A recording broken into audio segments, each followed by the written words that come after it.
Cette pandémie a un impact fort déplorable sur le quotidien des populations, que ce soit sur le plan médical, sur le plan social ou sur le plan économique.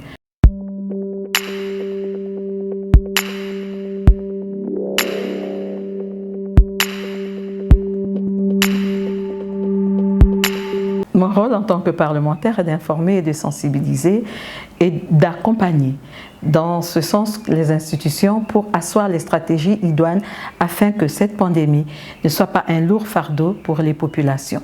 C'est d'ailleurs la raison pour laquelle nous saluons les directives qui ont été prises tout dernièrement par le président de la République pour non seulement alléger le fardeau des populations, mais aussi faire en sorte que le tissu économique ne soit pas fortement impacté.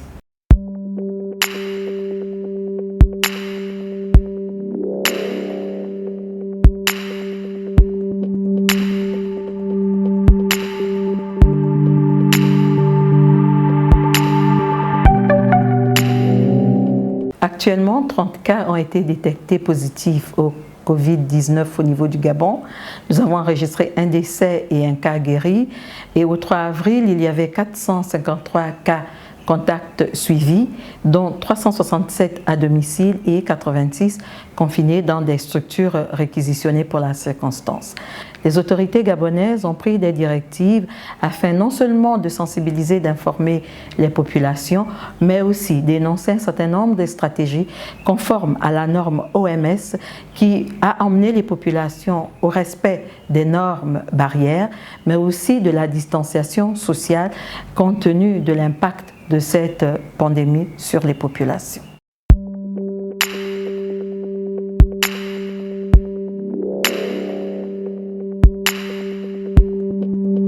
L'évolution sera fortement négative pour notre continent si on n'est pas suivi par les populations et si les dirigeants ne communiquent pas pour non seulement partager les gestes nécessaires pour arrêter la propagation de la pandémie, mais si aussi ces derniers ne prennent pas les mesures nécessaires pour soulager la détresse des populations. Cela est important et d'où la nécessité pour les francophones et notamment les parlementaires et les scientifiques de cet espace de se réunir et d'avoir des stratégies propres qui puissent faire en sorte que l'on trouve des solutions pour traiter cette pandémie et pourquoi pas toute maladie à venir, d'où la nécessité d'avoir un système médical fortement structuré.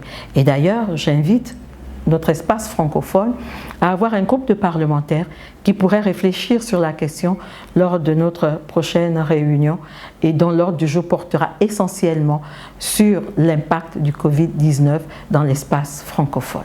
Aidons-nous à nous aider, respectons les gestes barrières. Faisons en sorte que cette pandémie ne se propage pas plus qu'elle ne l'est déjà aujourd'hui dans notre continent. On a besoin de chacun d'entre nous, alors mettons-nous ensemble pour dire non au Covid-19.